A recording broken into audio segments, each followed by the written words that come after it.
welcome to the Hotel McCoy here in beautiful Tucson, Arizona, where I am stranded here for the Alta conference and have no bag. My bag got shipped to Atlanta, so I have no clothes, no toothbrush, no contact solution, no anything. So I am clearly not prepared for this today. But welcome to everyone who is joining us to talk about 2666 and the part about fate for this week's 2-month review. I'm Chad Post from Open Letter Books, joined as always by Brian Wood, author of Daytime Killbox, who is properly dressed and looks exactly like a character from Succession this past week. Oh dear. Adrian Brody. You look like Adrian Brody's character from Succession. Oh no. Okay. You want $350 million back. How are you, Brian? Oh, couldn't be better. My daughter's off of school today, so it's a wild. All my plans are ruined, but in a good way because I get to live my life through my child today. So hooray! Well, I mean, you get to celebrate veterans. Don't you get to spend the whole day explaining how to celebrate veterans? Yeah, we're just gonna go look at tombstones all day. Why not? It's a good life lesson. Yeah. Go look at tombstones. Go watch veterans getting that's free Memorial Day. Meals from Apple. No, that's Memorial Day. Never mind. Well, I think the shouldn't- best way to celebrate no Veterans jokes on Day in veterans. America is to go, help out our homeless population because that's what we do with our veterans. We just put them on the street. So, thanks for your service. My dad. Stop My looking dad- at me. You're making me feel guilty. I don't have any money. Yeah. This opening is really depressing, you guys. This is a big downer. This book is a big downer. Hey, welcome, Katie. Okay, And also joined by Oh, hi. Here I am. Great translator of many Spanish language books, including Last Words on Earth, which relates to Roberto Bolaño directly, and which got a really nice long review in the Los Angeles Review of Books last week. That's worth checking out.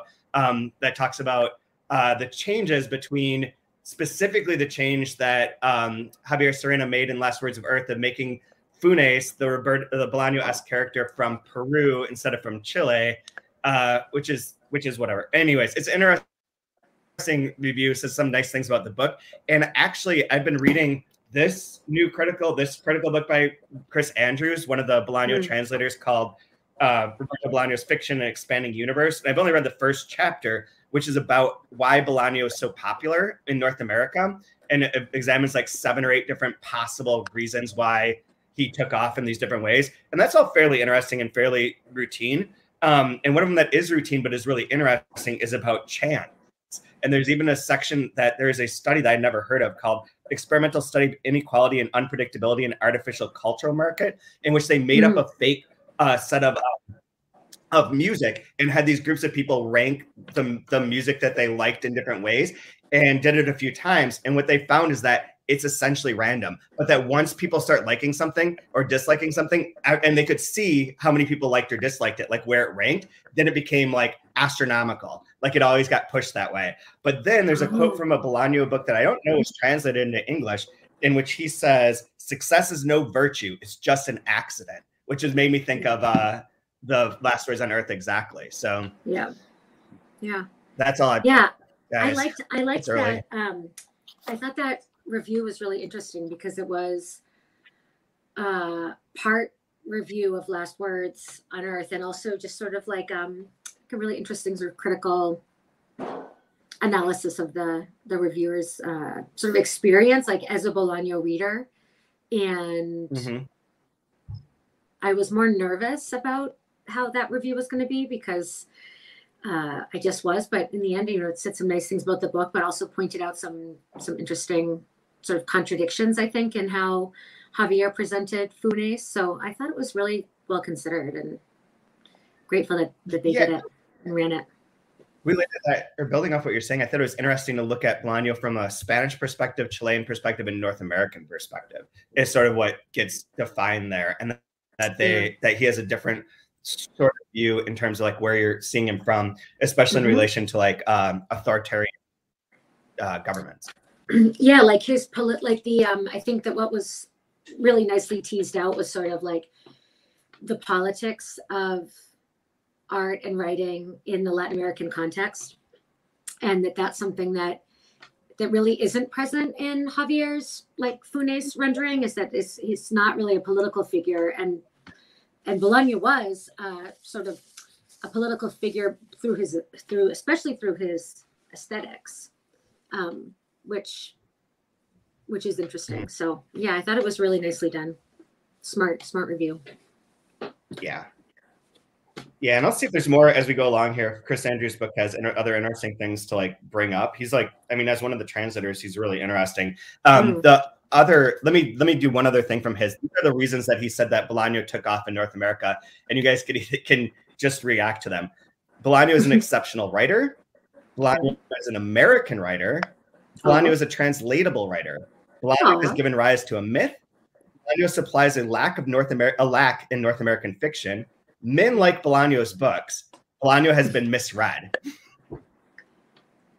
This is interesting. The one that's curious, the most curious, and actually the most like statistically relevant is men like Bolaño's books, because women constitute the largest readership of books and purchasing of books. So when a lot of men like a particular author, that boosts it because they just aren't reading other things. So that's kind of a weird one, like where it's like kind of lit bro-y and cringeworthy, and at the same time probably is part of why Bolaño became big. And it's like, yeah, everything about that's like a little and also like, okay, yeah, I guess that's true. Yeah, do you think Bolaño would be on the Joe Rogan podcast if he was alive? You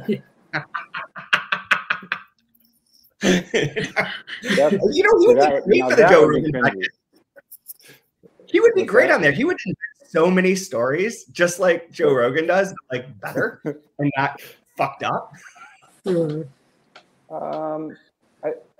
don't know. I mean, I could agree or disagree with all of those. Yeah, they're very very vague. But yeah, I think he's a great writer. I think yeah, he's accessible. So if somebody's great and somebody accessible, I think that's wonderful.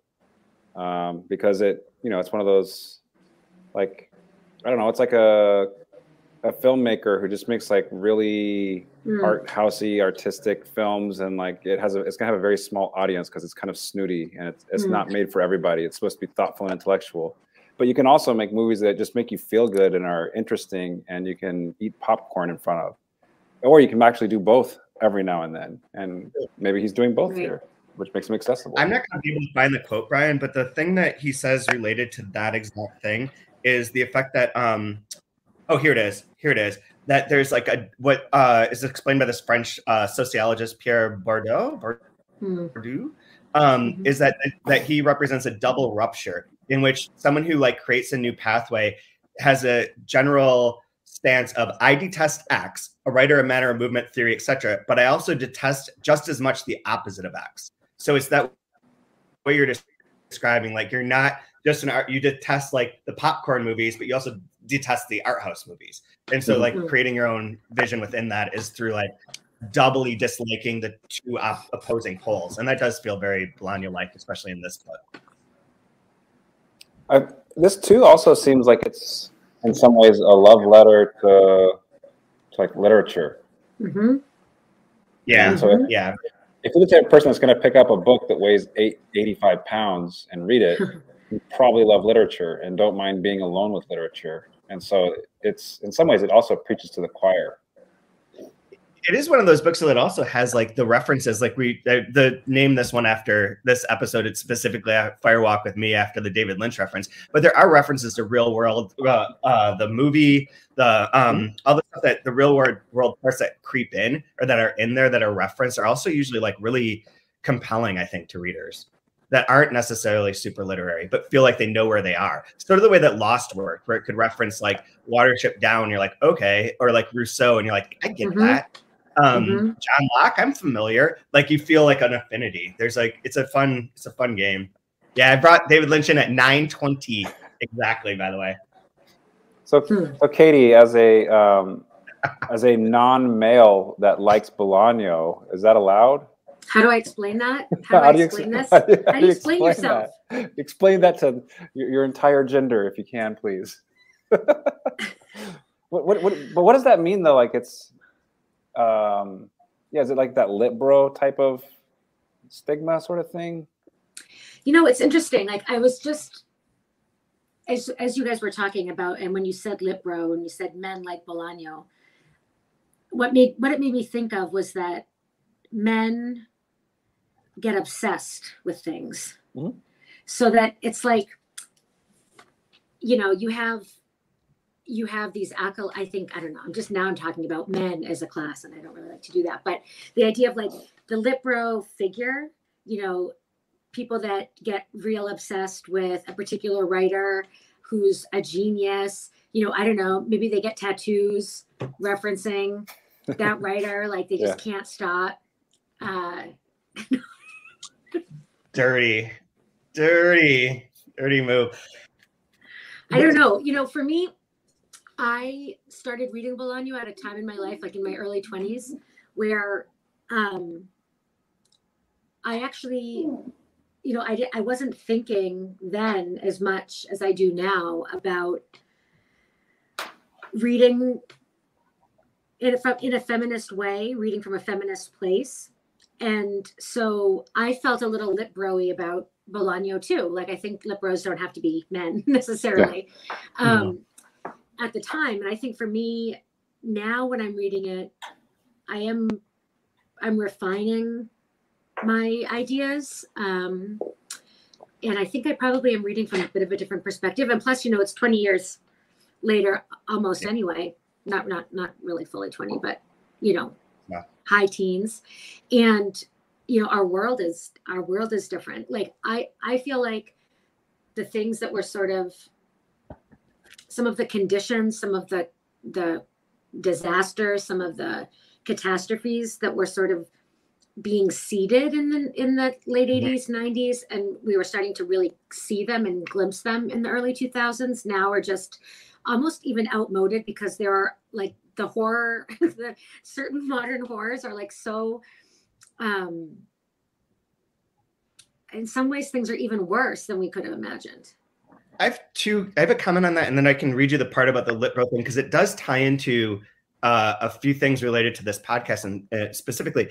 But Katie, when you first read this, was this the first reading 2666, the first time that you encountered the femicide of Ciudad Juarez and that situation? No. Okay. I don't think, no, it wasn't, because at some point, and I don't remember what year of college it was, but and I want to look up the documentary, but at some point I went to the showing of a documentary by one of the female like activist journalists, who's real.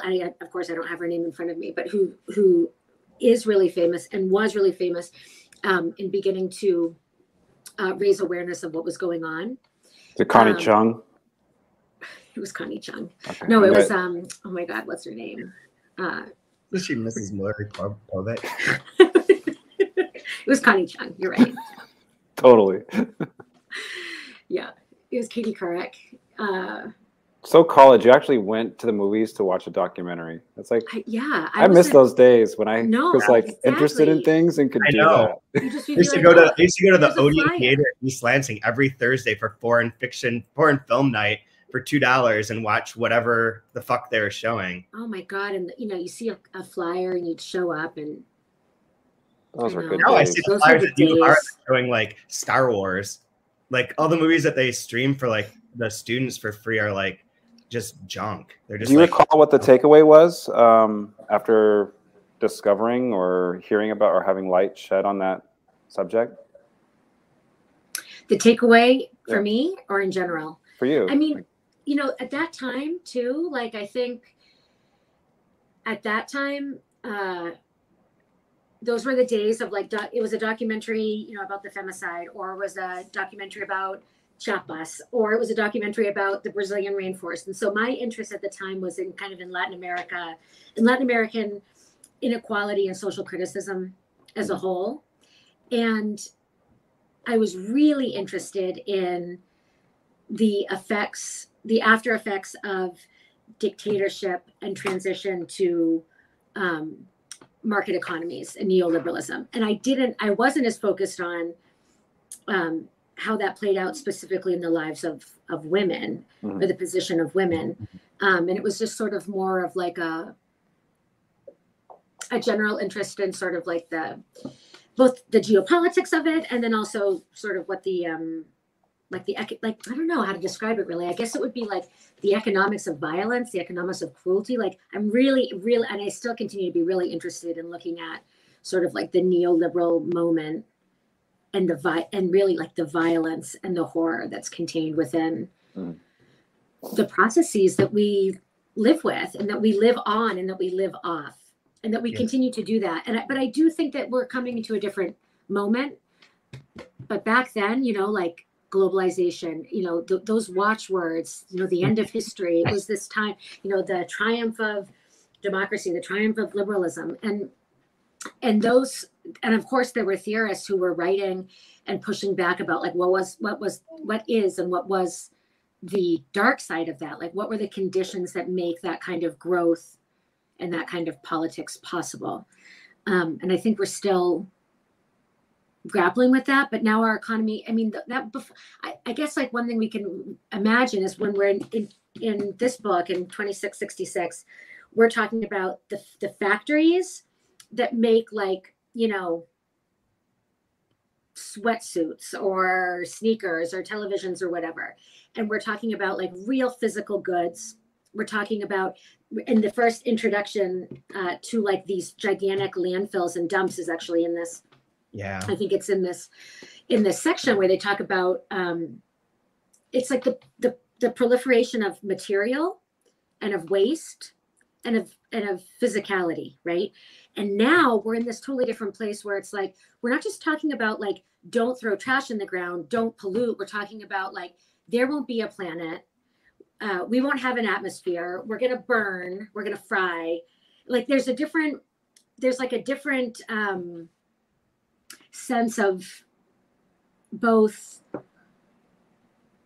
like lack of materiality, lack of like, you know, we can't see, we can't touch some of this destruction. You know, we can't touch like a technocurrency or a cryptocurrency, but we know that it's destroying the world. Yeah. You can't see what those effects are. And so I do think that we're in a different moment. And in some ways, a more dangerous moment, I think. Wah, wah. Yeah, that's a bummer, man. I know, sorry. A real bummer, man. And it's not enough just to not use Aquanet. Like, No, it's not enough. It's not enough. I was thinking the reason I asked you about the Ciudad Juarez thing is because I suspect that for a lot of people, this probably was their first encounter with it in like that way. And if they traced like San Andreas and found the historical antecedent for it or analog, like got that first thing. And now it's like used in like various Netflix series. It's like it's like incorporated into our knowledge in a way that what you're saying of like the horrors at that time are now we're on the other side of that. They're like they're historical horrors now, as opposed to like when Bolaño was working on this. You know, and of course killings continue, but at the time where it was this, you know, it was this moment of real current, like a current impulse to write about this. Another thing that relates to this a little bit, like when we think about the moment, like the moment when he was writing in the moment, the historical moment that's described, I think it's, you know, when I was reading in the last section, when Fate is trying to cover the Mohammedan Brotherhood. The world's crazy. You know, but he was writing that like just like 2 years after September 11th. Like we're reading that with this completely different perspective time-wise of that event. Like it's not like writing about 9/11 now. You know, it's like, you know, putting 9/11 into literature, you know, in the early 2000s was something, and in that really sort of like almost tongue-in-cheek, like satirical way that he describes these like, you know, adherents to this group was, you know. But this is set before 9/11, correct? This section? Yeah. He's writing after his. Yeah, no, but doesn't he talk about, wait a minute. Yes. Okay, wait, hold on. That's a really good point. Because Osama bin Laden is the first attack. Yes. It was the first attack. At the World Trade Center, the one with the car. The car bomb. Right. That would have been around that Right. time. Yes. Okay. Right. So it's taking place before.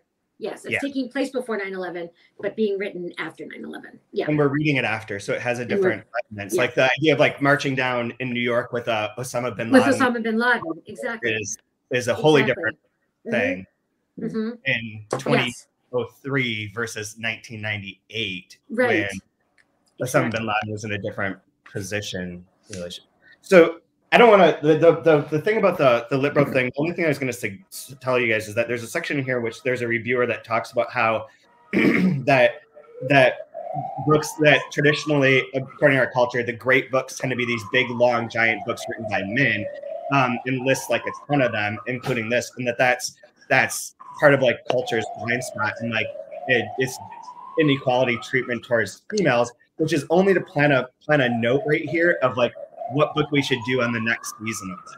If it's going to be a female, and what can sort of, it doesn't have to be a big giant book by a female, but should be something that is also great written by a female to sort of counterbalance this. But there is it happens in publishing all the time. When we go see people at book fairs at like Frankfurt, they're like, well, here's this great classic. It's by a male.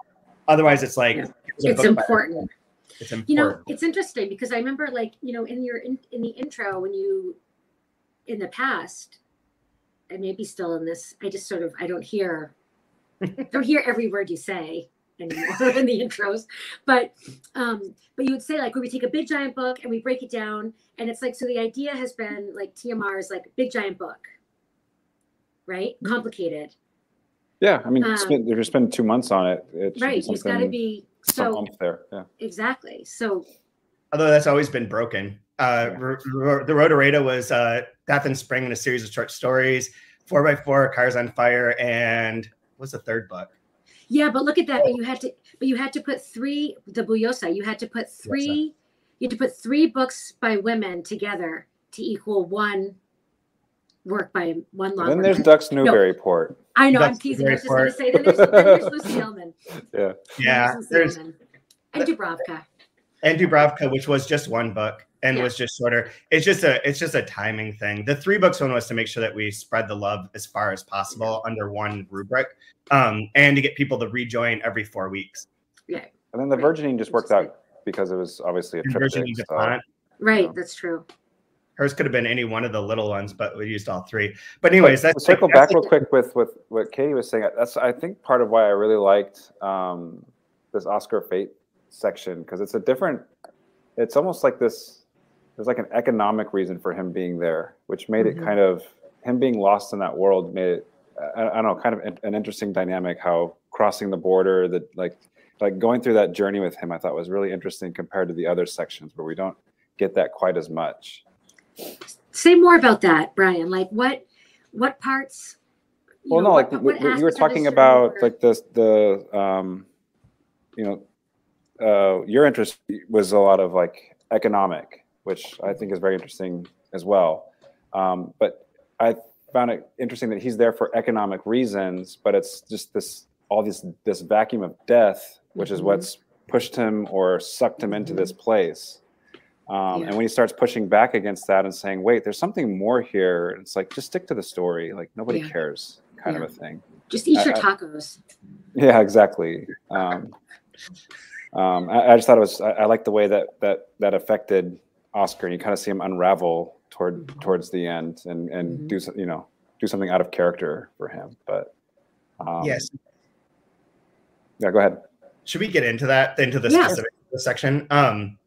I'm trying to recall everything. We left up on page 300 and went to the end of it. Basically, it goes to the fight. The American kicks the Mexican's ass. Which, how great was it? There's this buildup. I was really excited about who's going to win, because like some are saying this, some are saying that, and like it's one small paragraph. The fight went like this. He knocked him out.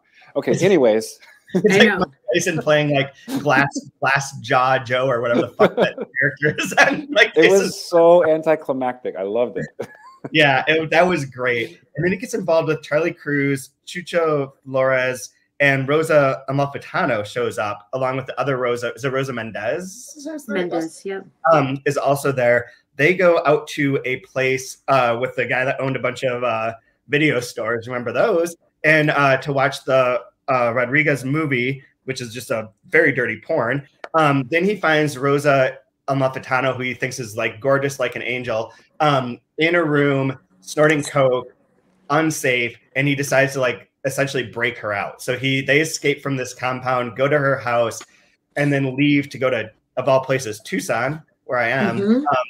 And along the way, though, it does fragment. Like they have the conversation about David Lynch's Fire Walk with Me, which is a very, I mean, everything about the vibe of this section. Yeah. Tells with that last part of Fire Walk with Me where she gets killed and in the train section. But to double that theme of protection, he also wants to go to the interview. Yeah, and he goes to the interview. And so that's the part where, like, once they talk about the David Lynch thing, it suddenly fragments, and you have the future part where they're in Tucson mixed in with this part where they're at the prison interviewing Klaus Haas, who ends this section with, like, the most creepy line, "Ask whatever you want," said the giant. Which also, again, giant, also very Twin Peaks. There is a giant in Twin Peaks who comes and answers things. Just going to keep laying into that. But but I think that ending of like where it starts flipping back and forth is really unnerving. Like there's something very like cinematically disturbing about that reminds me of the Twin Peaks sort of way of shooting and disseminating information. But that's sort of the quick overview of what was in here. I know that Katie, you wanted to talk about the part about the magic disc and the zoetrope. Oh yeah. Yeah, I mean, I think there are a couple of moments in here that are like you do feel like you're sort of getting into this like Lynchian territory, or where, like he's like, again, what am I doing here?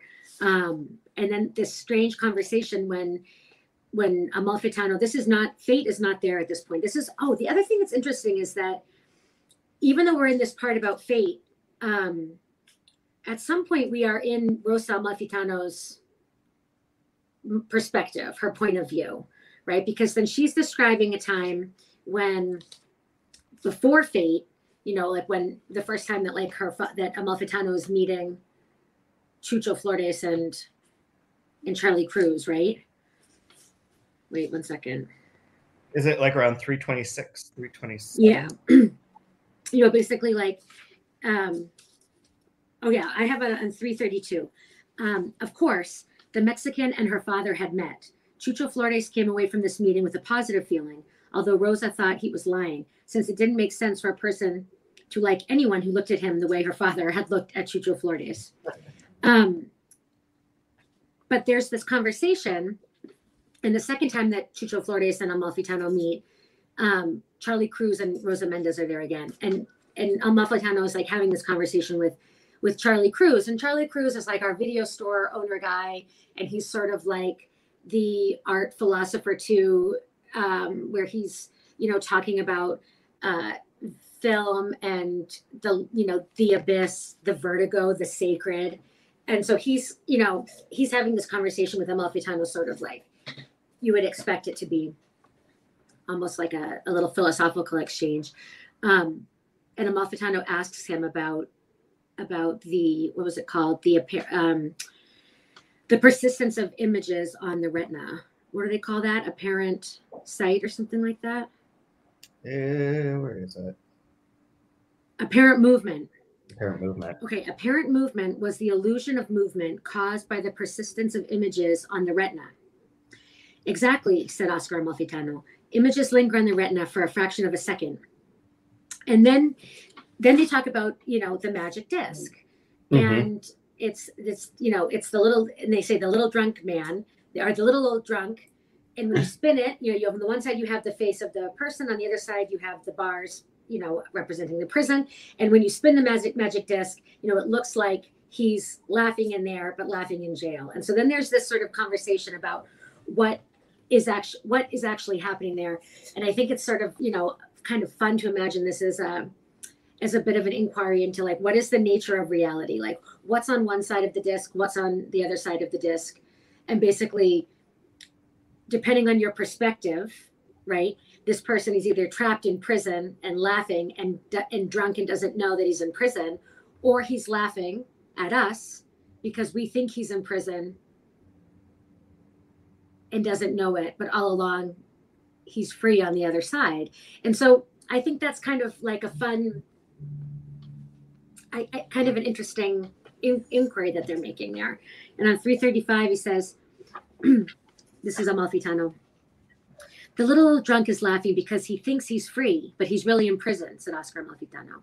That's what makes it funny. But in fact, the prison is drawn on the other side of the disc, which means that one could also say that the little old drunk is laughing because we think he's in prison, not realizing that the prison is on one side and the little old drunk is on the other. And that's reality. No matter how much we spin the disc, and it looks to us as if the little old drunk is behind bars. In fact, we could even guess what the little old drunk is laughing about. He's laughing at our credulity. You might even say at our eyes. And I think that's great. Yeah. I think that's really great. There's a wonderful through line about eyes and blindness in this section as well. You had mentioned it last week about closing your eyes. There's that whole section where the person's talking. That was in the bar on the American side. The white-haired man, yes, Professor Kessler, I think it was. Okay. Right, you close your eyes. And then what writing is? Close your eyes to horror. And in this one, there's a blind masseuse. They're saying that the killer they have has eyes like a blind man. Yeah. And there's also a mention of one of the Virgin statues. Like one of the eyes was blinded. Yep. So there's a really neat through line of sight and blindness through this one as well. And then if you think about images and the movies they're watching, the way it's affecting, and and they're all there to be spectators of a boxing event. Right. But yeah, that was really, really clever. Mm-hmm. What do you think that might be pointing to? Like, how do you? There's a lot of not being able to fully see. I mean, he keeps talking about like the revelation, like always being on the cusp of a revelation, which feels very, very pertinent here too. And like one of the things that you reminded me of is on page 348. Fate remembered the words of Guadalupe Roncal. No one pays attention to these killings, but the secret of the world is hidden in them. Like the being able to look to see goes back to that speech that Amalfitano gave in the critics section of like not seeing the gaping pit behind us either. Yeah. I also have to say, because I'm just going to plan it here, my line of the week is on that same page. You have to listen to women. You should never ignore a woman's fears. That's my line for this is marked right there. And that was his mom's. Was that his mom's advice or the mom's neighbor? I think that was Ron Call, right? Or yeah. No? Or no, okay. Was it his mother's? No, his mother or his mother's neighbor used to say. He doesn't remember. Wow. One of the two that passed away. Yeah, so I think there's something about witness, about witness, being a witness, being an eyewitness. It's one thing to hear about them, but it's another thing to see them. It's kind of like I remember the first time when I traveled. Where was I at? I was in Lebanon. This was in 2001.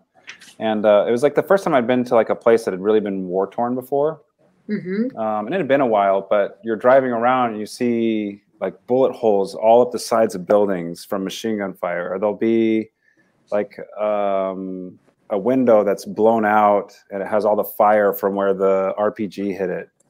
And next to that is the Hard Rock Cafe, you know, and it's just like, it's so bizarre because it's a very familiar city, but at the same time, it's stuff that you normally see on TV, and to see it in person, it's like, oh my God, people live there. There's like a kid that walks to school next to bullet holes.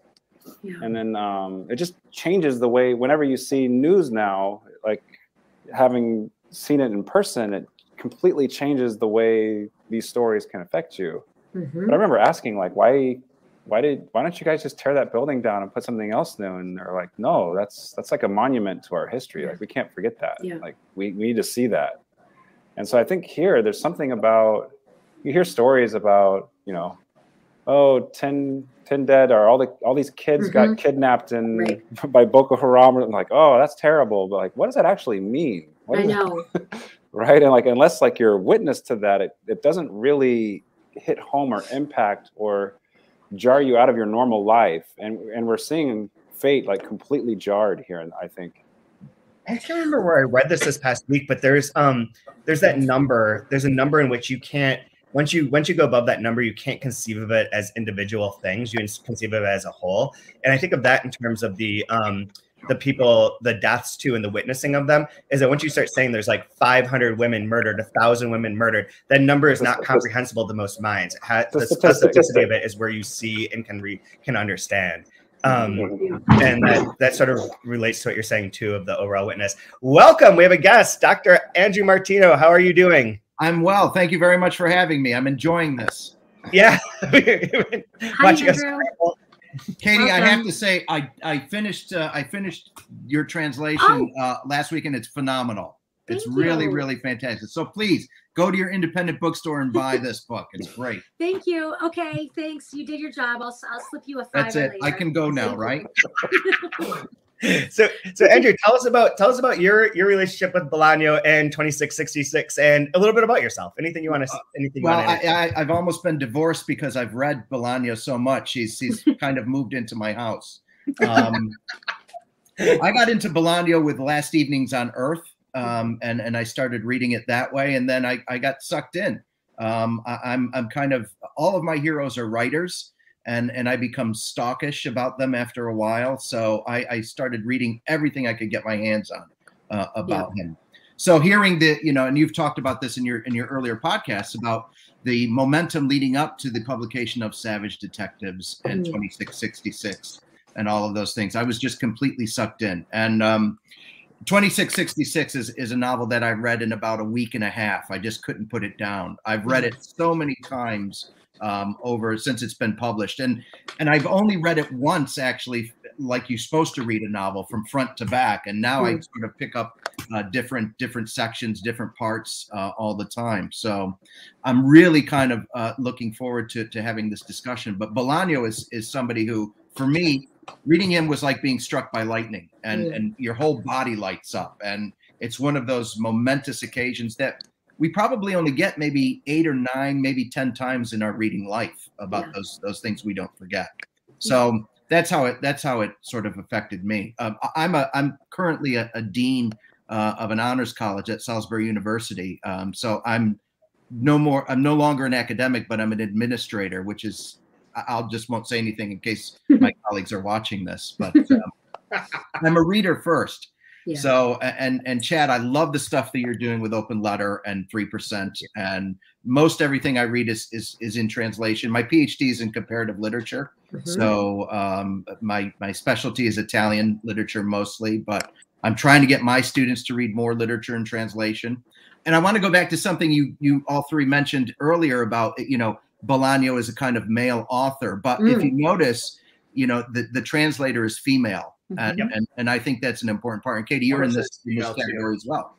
So the first people who edited things were all female. It was like there's a lot of like women that were involved in like the beginning of Bolaño's publication career. One thing that you mentioned about the hype or like the Savage Detectives in this, that's mentioned at the end of the same chapter in Chris's book, is that there were only 2 years between the publication of Savage Detectives and 2666, which is just about enough time to keep that buzz and build and build and build, and then get that reward of this giant posthumous novel, versus like what usually happens where there's like so long in between like one giant book and the next that like that all dissipates, which is interesting too. I mean, Natasha is amazing to have translated this as quickly as she did, and for it to come out in this way is really smart. I think it's a marketing dream, isn't it? I mean, somebody like Bolaño falls into their lap, who, by the way, was working as a known writer for years and years and years. And I think, Brian, you mentioned this in an earlier podcast. It's the publication of 2666 simultaneously as a hardcover and the slipcase book with the 3 different texts within it. It's brilliant. Yeah. Absolutely. So what are your specific takes on the section about fate? This section is the section that I tend to read the least. And reading it again over the week, I really, really like it. It's one of those things that every time I think I have Bolaño figured out, I get screwed up and I don't know where I am.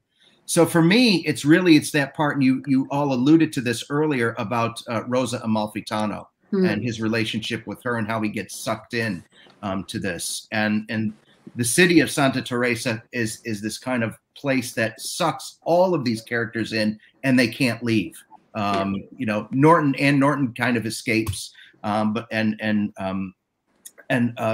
some of the others, but for the most part, this is a place that doesn't let you go. You spoke a little bit earlier about the borders and fate's, you know, reckoning with the borders. It begins really on the first page of this section with his mother's passing. Yes. And he's crossing that border from, you know, being a son of a living mother to a son of one who's deceased.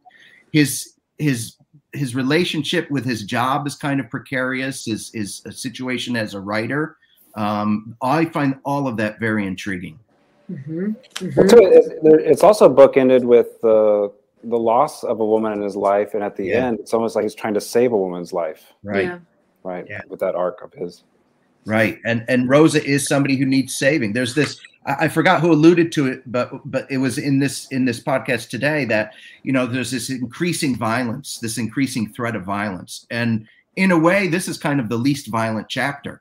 Least violent part of it, and what's going on, but it's, for me, it's one of the most profound, because the violence is not on screen necessarily. Well, I noticed he mentioned to his editor wanting, I forget the exact term, but it was French for getting the atmosphere or the setting. I think it was mise en scène. Oh, the mise en scène. Yeah.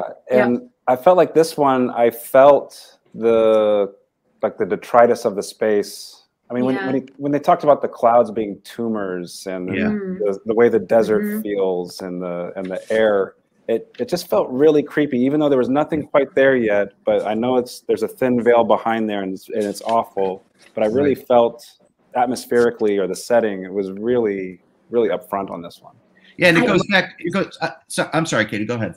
Oh no, I just wanted to say, like, with, you know, in reference to that, one of the sections that I marked that I loved was when Amalfitano is sitting there and he's in the restaurant and he's like, oh, look at the pretty hills, nice hills, and they're like laughing and they're like, no hills, and they're not pretty, and then they're like pointing to the trash, like, he's like, oh, those are mountains of garbage. That's what I was just gonna mention too. Those are the mountains of garbage. Yeah.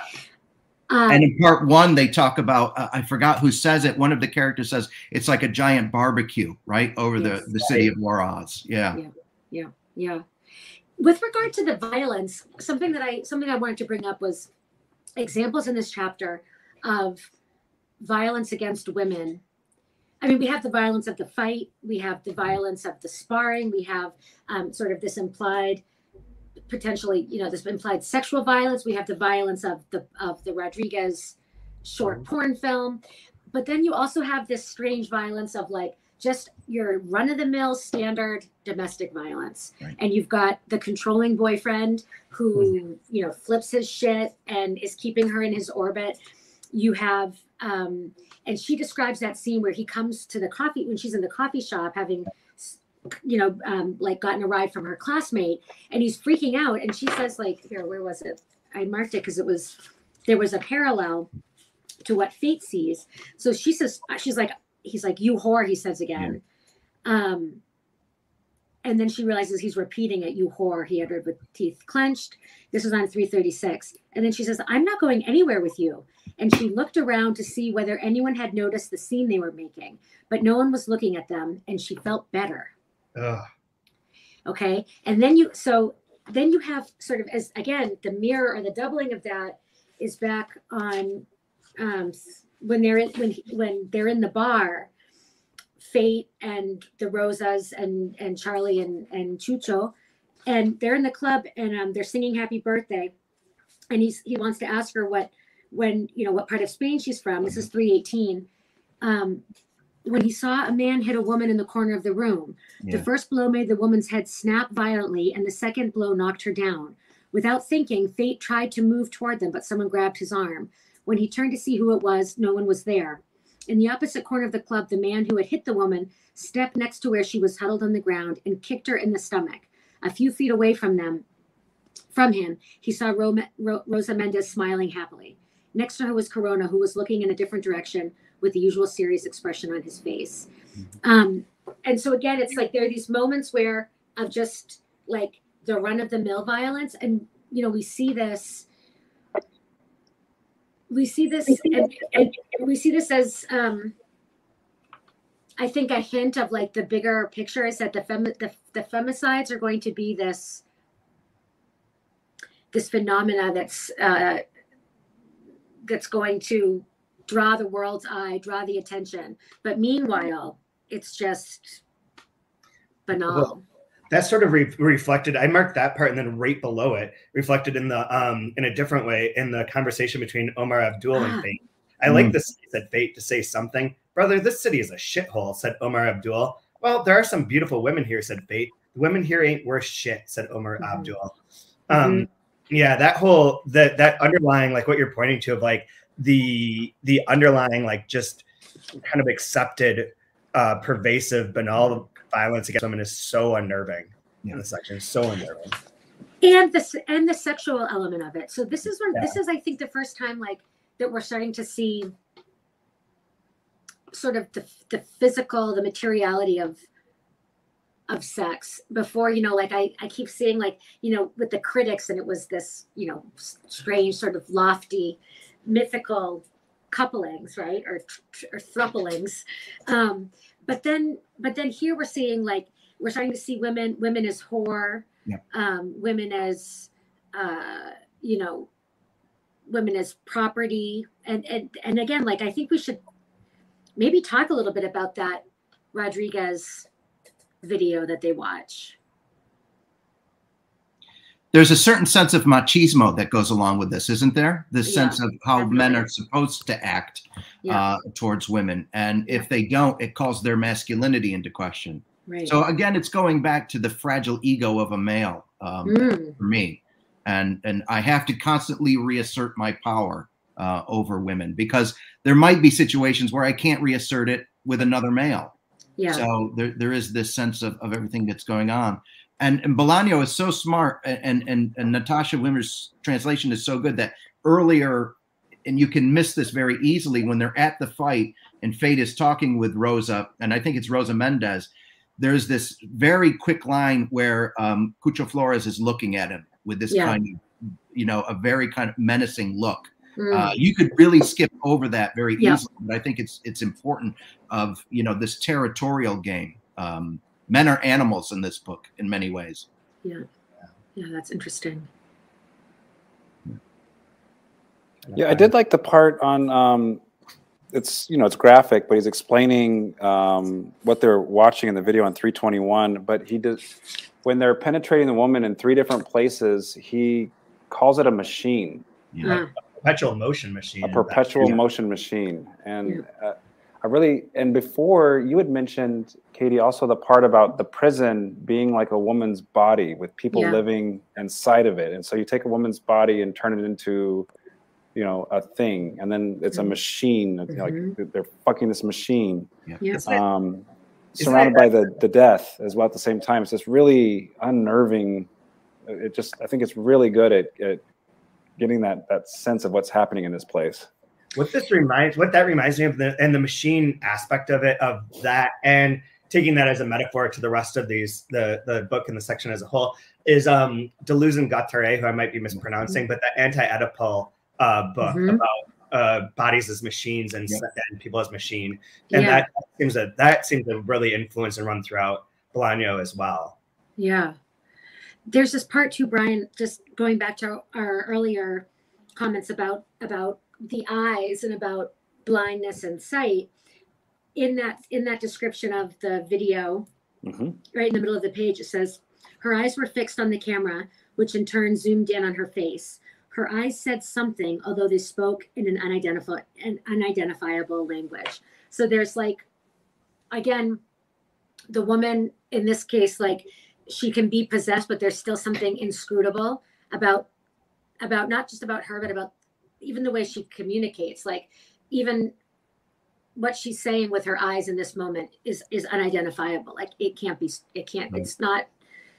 understood. And I think that's really, it also, and it ties in wonderfully with apparent movement, because this is something we can't look away from. And even if we do, that image is still burned into our retinas. In some way. Yes. Very good. Oh, interesting.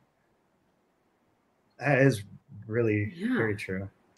He's a pretty good writer. I think he knows what he's doing. Yeah. And you know, the interesting thing about Bolaño is he's such a great reader, not only broadly but so deeply that he you know, he's really a reader like Borges in the Borges sense of it. And one way of reading any of his texts is you get a sense of what he's reading at the time. Yeah, absolutely. It's very interesting. Do we want to talk all about the the visit to the prison? Yes. I don't know what to say about it. No. Do you want to talk about it? No. I want someone else to tell me interesting things that they noticed about it. Okay. Let's see. I wasn't sure, and this is maybe a mistake on my part, but I don't remember if they name the quote unquote killer who is in jail that they're going to interview. Which we had mentioned last week, where I have a different thing to say too. Where we mentioned last week where the Guadalupe Roncal says something like, well, the main suspect is one of your people, he's in prison, blah, blah. And Fate's like, but how is that the suspect when the killings continue? And she's like, yeah, mysteries of Mexico. Oh, mysteries of Mexico. Mysteries of Mexico, whatever. But like, I can't remember if they name him, but Klaus Haas is the name of the person that they go to talk to. Giant, tall, German albino person, which sounds very similar to our Arcambolde descriptions, just to like plant that as an idea. One other weird noted thing I noticed, does the circus that they reference in here, is that the same circus that the critics go to? Okay, I thought so, but I couldn't go back and find it. Yeah. Here's a question I have with that prison scene on 346.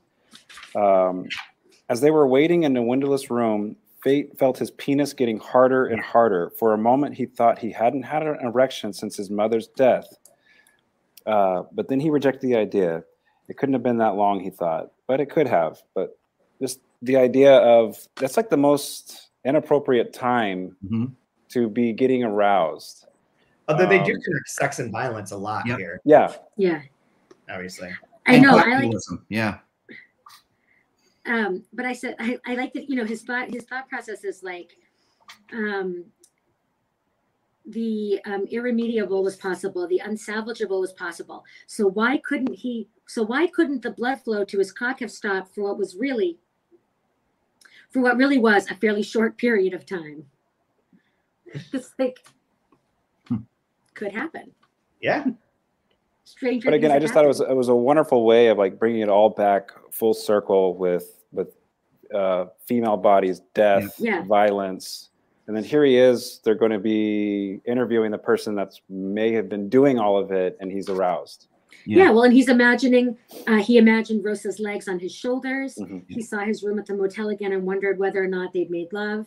Of course not, he said to himself. Then he thinks about the killing. So like we're following this trail of thoughts, and he's falling asleep. So there's this like strange aspect of boredom and arousal with this that is really unsettling. You know, the effect is really unsettling.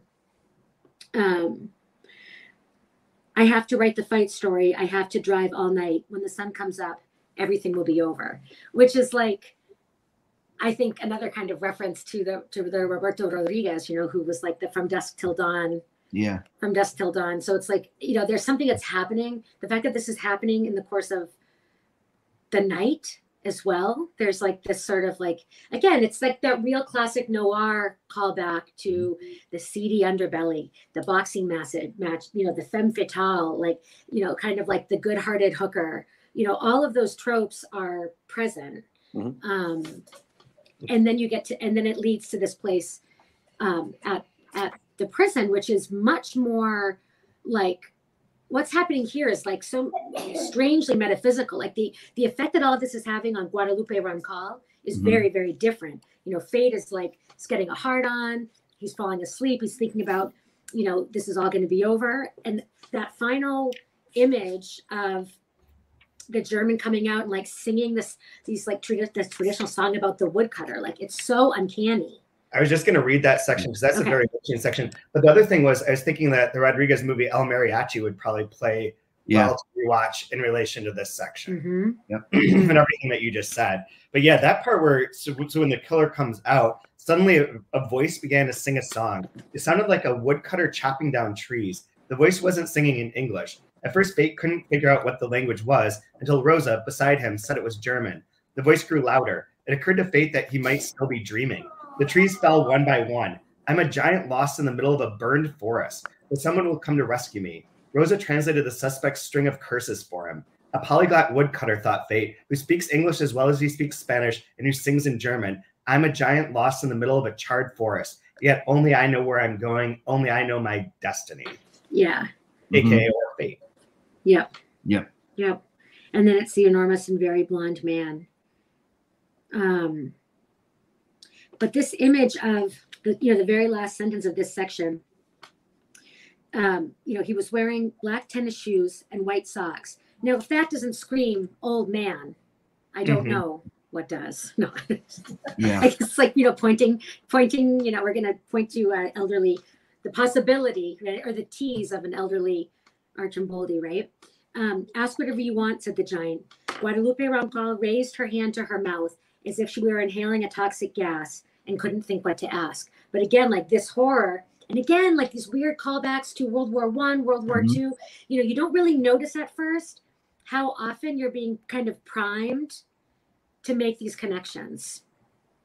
It's just a little mention. You don't really think about inhaling toxic gas, at least I don't, in the context of Germans, of Germany, in the context, you're just sort of getting, again, this accumulation of effect that for me anyway has always, with this book, like, I think there's a real hinting at a sense of totality here, which is interesting because in a lot of ways, and again, like, I don't want to go too much into like lit crit or whatever, and it's been a long time since I studied that.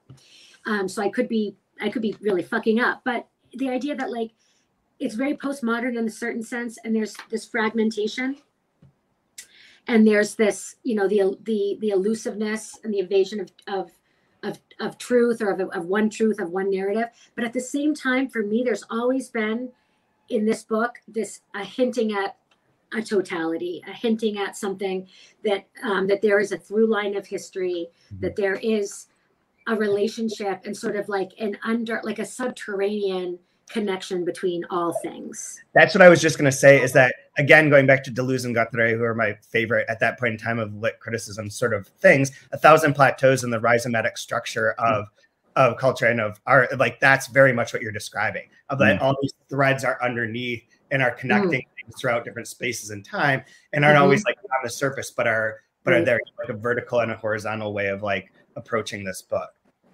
And I think, and for me, like when I read the sense that the characters have of this constant, like a knowing, there's like there's this intuition that keeps coming up, but there's also, it's a blurred vision. It's an impossibility of understanding. They can't grasp what is there, but there's this, I don't know. I think there is this sense of like a greater connection that's being hinted at. Yeah. And if that gets carried through, or if that gets sort of negated throughout the book, I mean, that in and of itself is sort of a I don't know, a message, not a message necessarily from Bolaño, but a perspective, a worldview.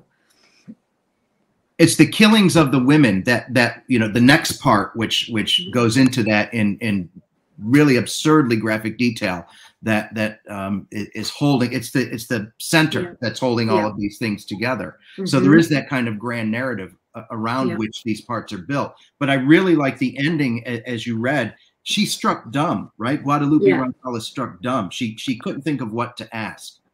And there is this sense that all of them, once they spend a certain amount of time in Santa Teresa, they become zombie-like, which again goes back to From Dusk to Dawn and all of those things. Yeah, you're right.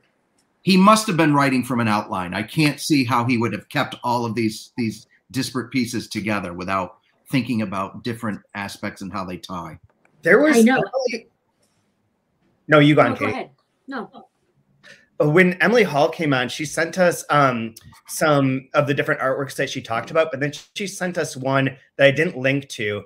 That was from, I forget the person's name, but essentially they went through different newspaper articles and various other things and drew graphs of how people were connected, how like Bush was connected to this person, was connected to this murder, was connected to this drug trade. And like his artwork was literally a series of like, it's very cool. I can link to it this time because now that we've got it, makes more sense. But it's like various circles and lines drawn to like the various connections between all these major players in the world, both like evil and supposedly good.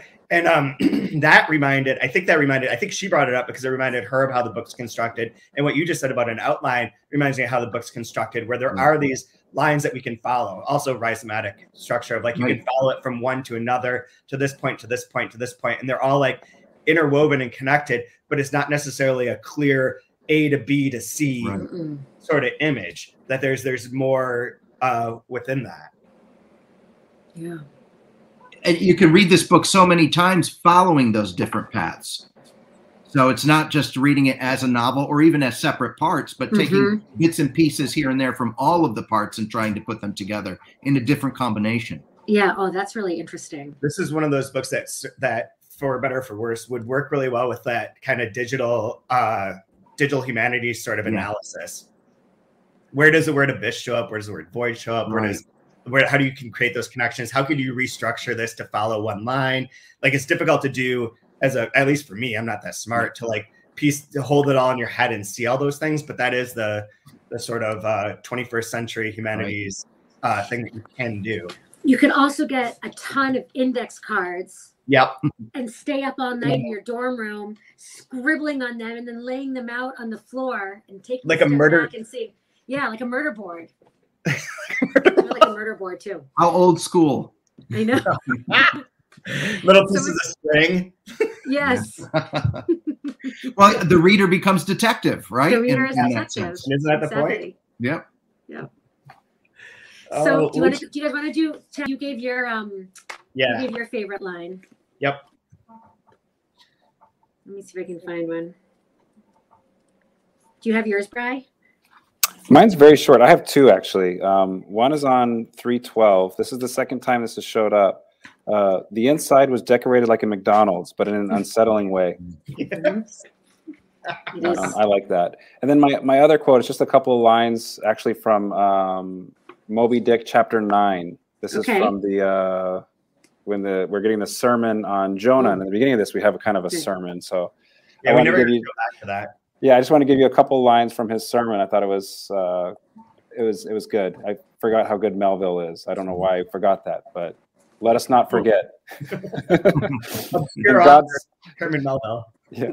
Then God spake unto the fish, and from the shuddering cold and blackness of the sea, the whale came up breaching towards the warm and pleasant sun, and all the delights of air and earth, and vomited out Jonah upon the dry land. We had a lot of vomiting in this section too. When the word of the Lord came a second time, and Jonah, bruised and beaten, his ears like two seashells, still multitudinously murmuring of the ocean, Jonah did the Almighty's bidding. And what was that, shipmates? To preach the truth to the face of falsehood. That was it. Ooh. Yeah. Nice choices. This isn't a line of the week exactly, but I love this line on 313. This place is like hell, he said to Rosa Malfitano. You're right, she said, looking at him a little with him sympathetically, but the food isn't bad. Yeah. She's like, I'm not hungry. And she's like, just get those tacos in front of you. And right. I don't want to. You'll be all set. Andrew, do you have a favorite line? I do. I actually have two. Can I do two? Yeah. Yes. And they both appear on 348. So the first one is at the end of this top paragraph. They're bringing the killer now, which is very simple but very effective. And then in the middle paragraph, what used to be my right is my left, and there are no points of reference. Everything is erased, which I think speaks to me about the book as a whole. This section reminded me to go back to tie in my Twin Peaks thing. The last episode of Twin Peaks: The Return has a scene in which Laura Dern and Cooper, Kyle MacLachlan, are driving out into the desert, and there's all these like weird buzzing sort of telephone wire poles, and they stop, and he's like, it's like it's here, like he's going to cross over and everything gets kind of erased and changed. This section kept reminding me of that, of like the drives and the sort of like atmospheric, like large, empty, frightening in this way without anything being necessarily right in front of you. But there's the mise en scène sort of terror of it. Yeah. And that section that you just read reminded me of that. Yeah, absolutely. And it's interesting because we don't really have descriptions of sound, but you could perfectly well imagine like an unsettling, persistent hum in the background of everything happening here. Yeah, which is a Lynchian thing. Yeah. So I have a couple sort of tongue-in-cheek ones, but one that I marked was on page 302 at the beginning of this section where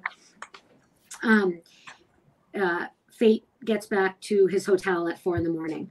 Over the course of the night, he had gotten drunk and then sobered up and then gotten drunk again. And now, outside his room, he was sober again, as if instead of drinking real alcohol, Mexicans drank water with short-term hypnotic effects.